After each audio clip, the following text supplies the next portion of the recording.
దుర్యోధన కర్ణ శకునులారా, పాపులు పావనులను భేద భావము లేక సకల చరాచర జీవకోటిని భరించి హరించి తరింపజేసే జగజ్జనని భూమాతనే శాసించాసించన మీ అహమును వదలిపొండి, లేదా పాప పంకిలమైన మీ దేహమును తుత్తునియలు చేసి క్షేత్రమాతకు రక్త తర్పణ చేసదా?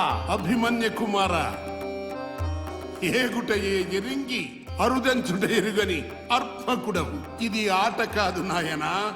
14 భువనములు ఒక్క పెట్టున ఎక్కి వచ్చినను ఉక్కడింపంజాలు ప్రచండ ప్రతాప ప్రభాసితమైన ఈ ద్రోణశ్రేణితో యుద్ధము. ద్రోణశ్రేణి సారథిని బాపి రథచక్రమును కూల్చి ఒంటరిని చేసి మూకుమ్మడిగా మూవిట యామి యుద్ధ తంత్రము. ఇది యామి ఆచార్య చాతుర్యం. ఓడిన వాడికిది వంచన, ఆడిన వాడికిది వ్యూహరచన. ననుగన్న నా తల్లి వీరమాతపయ్యాను, పరమాత్మ సకుడైన పార్థునిపయ్యాన, క్షేత్రమ్ముపయ్యాన క్షాత్రమ్ముపయ్యాన, వీర కుంకుమ సిరి కళత్రమ్ముపయ్యాన, తుది రుధిరధార ధర కలయు విధి వరకు మేను మన్నుగా మారి వర్ధిల్లు వరకు పోరాడదా?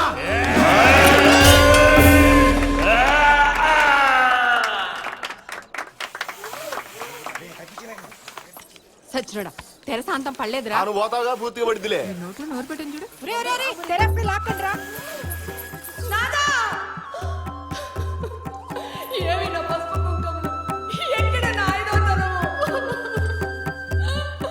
ఈ గెడ్డల మెసలతో నా వల్ల కదరా. ఈసారి అమ్మని వేసం కడతాను. ఇప్పుడు వచ్చే 10 మంది కూడా రావడం మానే. ఏయ్, మాకు ఫ్యాన్స్ తెలుసా? రేయ్, ఇవాళ నీకు ఏమైందిరా? ఆ డైలాగ్ చెప్పే పద్ధతి అదేనా? ఈ జనాలకి ఇంత చాలులే. కొట్టానట్టనా? లేకపోతే ఏమిట్రా? ఇందాక వాడు నటించిన పాత్రలో ఎక్కడైనా జీవం ఉందా? ఏది ఆ భూమాత డైలాగ్ ఒకసారి చెప్పు. సకల చరాచర జీవకోటిని తరించి అదిగో రాశారు ఆ, కదా. అదే అదే అదే అక్కడే ఎలా చెప్పావు అని. అక్కడ కావాల్సింది కోపం కాదయ్యా, క్రోధం. క్రోధం కావాలి, గొంతు వణకాలి. డైలాగ్ అన్న తర్వాత అప్ అండ్ డౌన్ ఉంటాయి. ఇక్కడ మా జీవితంలో డౌన్ ఒకటే కనిపిస్తుంది, అప్ ఎక్కడ కనిపించట్లా.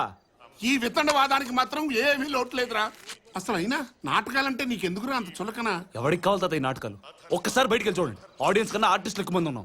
ఒక్కడు ఉన్న రైలు నడుస్తుంది, నాటకం కూడా అంతే. నడవాలి, నడిచి తీరాలి. నడిచేవాడికి లాభం. మూర్తి గారు, బాబు, నీకు కావాల్సిన డాక్యుమెంట్లు, రబ్బర్ స్టాంపులు అన్ని రెడీ.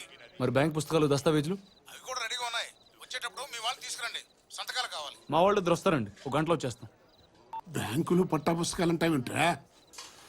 తాత, నాకు అమెరికా యూనివర్సిటీలో సీట్ వచ్చింది. సగం స్కాలర్షిప్ కూడా వాళ్ళే ఇస్తున్నారు.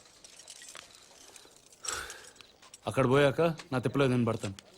అది కాదురా, ఒక్క మాట కూడా మాతో చెప్పకుండా నిర్ణయం తీసుకుంటే ఎలా? అన్ని అయ్యాక చెప్దాం అనుకున్నాను. ఈ నాటకాలు నా వల్ల కాదు.